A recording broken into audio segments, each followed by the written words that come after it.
اور شگوفے نکل آتے تھے، اور جس جگہ آپ نماز پڑھتے تھے وہ جگہ بھی شاداب ہو جایا کرتی تھی۔ مورخین اور محدثین کا بیان ہے کہ ملکان جو کہ بہت بڑا بادشاہ تھا، اس کے حضرت خضر کے علاوہ کوئی اولاد نہ تھی۔ اسے ایک دن خیال ہوا کہ ان کی شادی کر دینی چاہیے تاکہ سلسلہ نسل جاری رہے۔ حضرت خضر جو کہ عبادت گزاری میں سارا دن اور ساری رات گزارتے تھے، انہیں عورتوں سے مطلقاً رغبت نہ تھی، وہ شادی کرنا چاہتے ہی نہ تھے، لیکن باپ نے مجبور کر کے ان کی شادی ایک نہایت حسین باکرہ لڑکی سے کر دی۔ جب یہ دونوں ایک جگہ پر اکٹھے ہوئے تو حضرت خضر نے اپنی زوجہ کی طرف توجہ نہ کی اور عبادت میں ہی مشغول رہے۔ جب صبح ہونے لگی تو انہوں نے اس عورت سے کہا کہ دیکھو، صبح کو لوگ تم سے رات کے واقعات پوچھیں گے، میں تم سے استدعا کرتا ہوں کہ تم میرے راز کو افشاں نہ کرنا اور کہہ دینا کہ سب معاملات ٹھیک ہیں۔ اس نے وعدہ کر لیا اور صبح کو یہی کچھ کہہ دیا، لیکن لوگوں کو شبہ ہو گیا اور انہوں نے حضرت خضر کے والد سے اس شبے کو ظاہر کیا۔ اس نے کہا کہ دائی کو بلا کر تحقیق کرائی جائے۔ جب یہ تحقیق کرائی گئی تو وہ بدستور باکرہ پائی گئیں۔ دائی نے ان کے باپ سے حالات کا انکشاف کیا اور کہا کہ انہیں کوئی غیر باکرہ عورت مہیا کی جائے، ہو سکتا ہے کہ کوئی ایسی کمزوری ہو جس کی وجہ سے باکرہ لڑکی ان کے لیے بیکار ہو۔ حضرت خضر کے والد نے ایک غیر باکرہ عورت فراہم کی اور اس کے ساتھ ان کا عقد کر دیا اور اسے ہدایت کر دی کہ رات کے صحیح حالات سے باخبر کرے۔ چنانچہ جب خلوت ہوئی تو حضرت خضر مثل سابق اس کی طرف متوجہ نہ ہوئے اور بدستور اس سے استدعا کی کہ راز کو افشاں نہ کرے۔ صبح کے وقت جب اس سے پوچھا گیا تو اس نے راز فاش کر دیا اور کہا کہ یہ جوان مرد نہیں ہے۔ حضرت خضر کے والد کو جب یہ خبر معلوم ہوئی تو انہیں سخت غصہ آیا اور انہوں نے آپ کو ایک کمرے میں بند کرا کے اس کے دروازے کو چونا، گارا اور اینٹ پتھر سے چنوا دیا۔ جب 2 دن اسی عالم میں گزرے تو محبت پدری نے زور کیا اور اسے کھولنے کا حکم دیا۔ جب وہ کمرہ کھولا گیا تو اس میں حضرت خضر موجود نہ تھے۔ خداوند عالم نے انہیں ایسی قوت دی تھی جس کے ذریعے سے وہ اس مقام سے غائب ہو گئے۔ جب ان کے والد کو یہ حال معلوم ہوا تو انہوں نے چاروں طرف آدمی دوڑائے اور انہیں تلاش کرنے کا حکم دیا، لیکن حضرت خضر کو نہ پا سکے۔ حضرت خضر وہاں سے بقدرت خدا نکل کر حضرت ذوالقرنین کے پاس جا پہنچے اور ان کے ہمراہ بحر ظلمات میں جا کر آب حیات نوش کیا اور ابدی زندگی کے مالک بن گئے، اور خدا نے انہیں دریاؤں پر موکل کر دیا، چنانچہ وہ دریا ہی میں قیام پذیر ہو گئے۔ ایک دفعہ کا ذکر ہے کہ 2 تاجر سمندر میں سفر کر رہے تھے کہ ان کی کشتی تباہ ہو گئی اور وہ اپنی جان بچاتے ہوئے اور تیرتے ہوئے اس جزیرے میں جا پہنچے جہاں حضرت خضر قیام پذیر تھے۔ انہوں نے دیکھا کہ حضرت خضر مشغول نماز ہیں۔ جب نماز سے فراغت ہوئی تو ان لوگوں نے اپنے حالات بتائے، اور جب غور سے دیکھا تو پہچان لیا کہ یہ تو حضرت خضر ہیں۔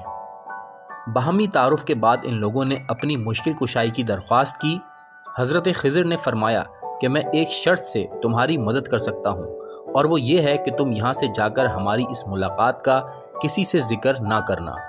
ان لوگوں نے وعدہ کر لیا۔ چنانچہ حضرت خضر نے ایک بادل کے بڑے ٹکڑے کو حکم دیا کہ انہیں ان کے ملک میں پہنچا دے۔ چنانچہ وہ ابر ان کو لے کر اڑا اور اس نے ان دونوں کو ان کے ملک میں پہنچا دیا۔ اپنے گھروں میں پہنچنے کے بعد ان میں سے ایک شخص تو اپنے وعدے پر قائم رہا، لیکن دوسرے نے نہ صرف یہ کہ راز فاش کیا بلکہ ان کے والد کے پاس جا کر کہا کہ میں نے اس طرح ان کو دیکھا ہے اور انہوں نے اس طرح ہماری مدد بھی کی۔ بادشاہ نے پوچھا کہ اس واقعے کا کوئی گواہ بھی ہے تمہارے پاس؟ تو اس نے کہا کہ ایک اور تاجر ہے جو میرے ساتھ تھا۔ بادشاہ نے اسے بلا بھیجا، لیکن وہ اپنے وعدے پر قائم رہا اور اس نے اس بات کا انکار کر دیا اور کہا کہ میں اس شخص کو پہچانتا بھی نہیں ہوں۔ پہلے شخص نے کہا کہ اے بادشاہ، یہ جھوٹ بول رہا ہے، آپ اسے نظر بند کرا لیں اور چند آدمی میرے ساتھ کر دیں، میں انہیں ہمراہ لے جا کر ملاقات کرا دیتا ہوں۔ چنانچہ اس نے کچھ لوگوں کو لے جا کر اسی جزیرے میں پہنچایا جہاں حضرت خضر سے ملاقات ہوئی تھی۔ یہ لوگ جب وہاں پہنچے تو کسی کو نہ پایا اور واپس آ کر بادشاہ سے واقعہ بیان کیا۔ بادشاہ نے پہلے قیدی کو چھوڑ دیا اور اس دوسرے شخص کو دار پر چڑھا دیا۔ وقت گزرتا رہا اور اس ملک پر تباہی آ گئی کیونکہ وہاں کے لوگ سخت گناہگار تھے۔ اس تباہی میں تقریباً سبھی برباد ہوئے، لیکن صرف وہ عورت اور وہ مرد باقی رہے جنہوں نے حضرت خضر کے راز کو فاش نہ کیا تھا۔ جب دونوں کی ملاقات ہوئی اور ایک نے دوسرے سے اپنے بچنے کا سبب حضرت خضر کے راز کو افشا نہ کرنے کا یقین کر لیا تو دونوں مسلمان ہو گئے اور دونوں نے آپس میں عقد کر لیا اور وہاں سے نکل کر ایک دوسرے ملک میں چلے گئے۔ وہاں کا بادشاہ بڑا ظالم تھا اور اپنے کو خدا کہلواتا تھا۔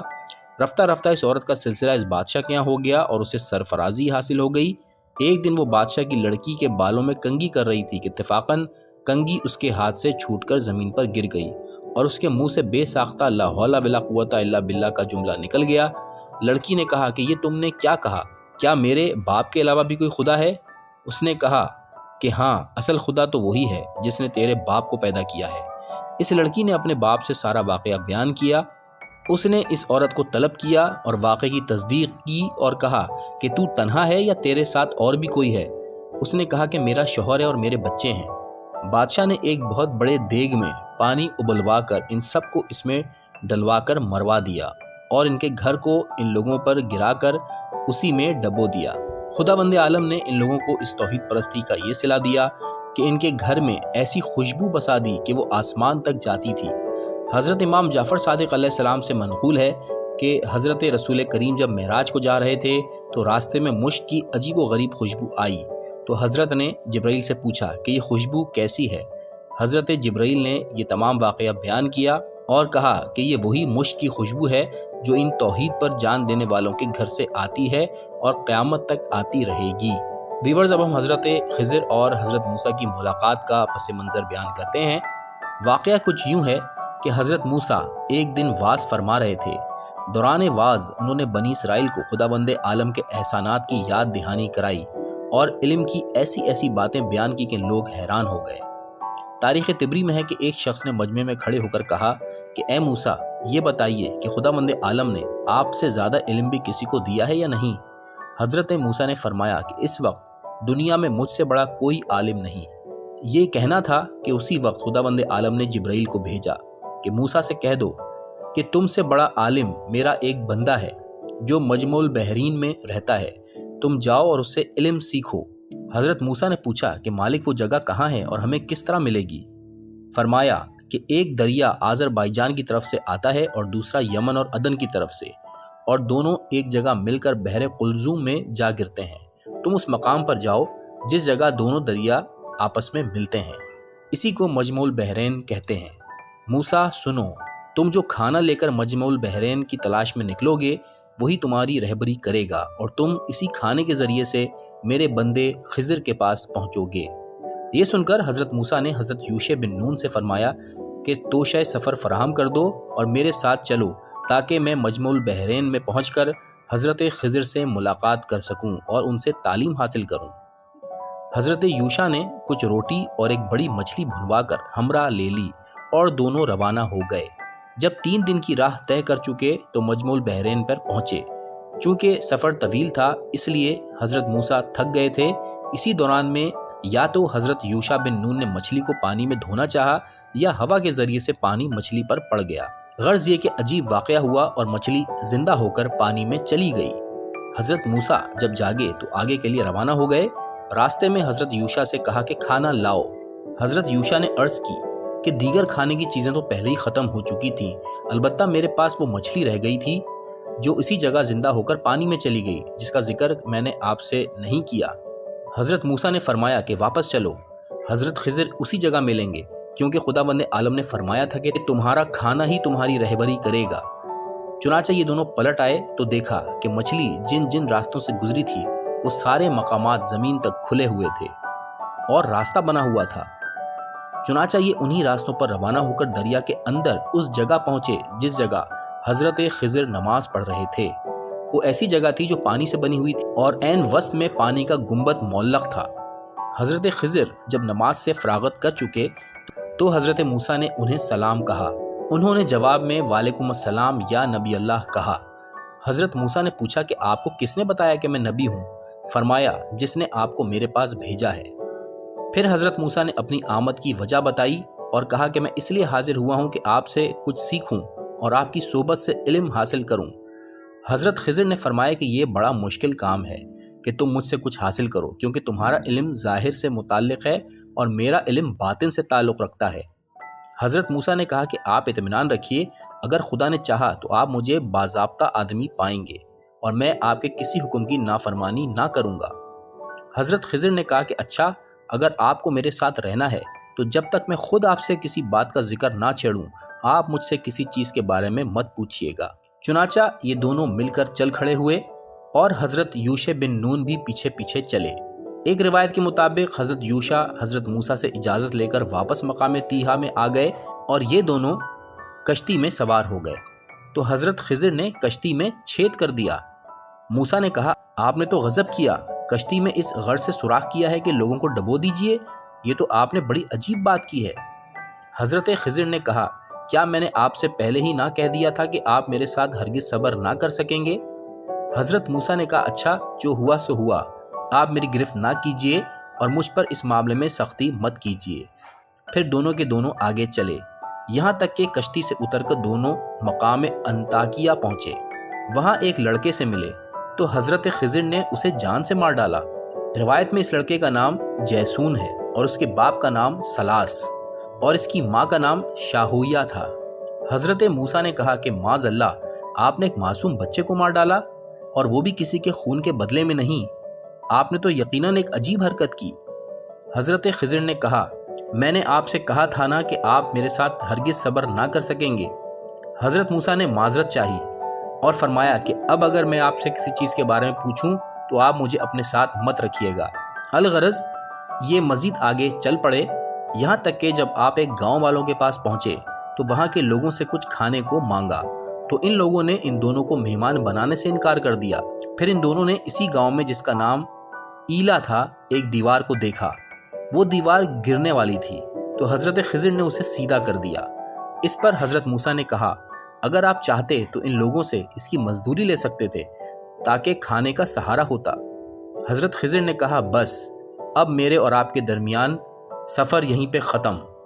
اس کے بعد حضرت خضر نے فرمایا کہ اے موسیٰ اب جن باتوں پر آپ سے صبر نہ ہو سکا میں ابھی آپ کو ان کی اصل حقیقت بتائے دیتا ہوں۔ سنیے، وہ کشتی جس میں نے سوراخ کر دیا تھا وہ چند غریبوں کی تھی جو دریا میں محنت کر کے گزارا کرتے تھے۔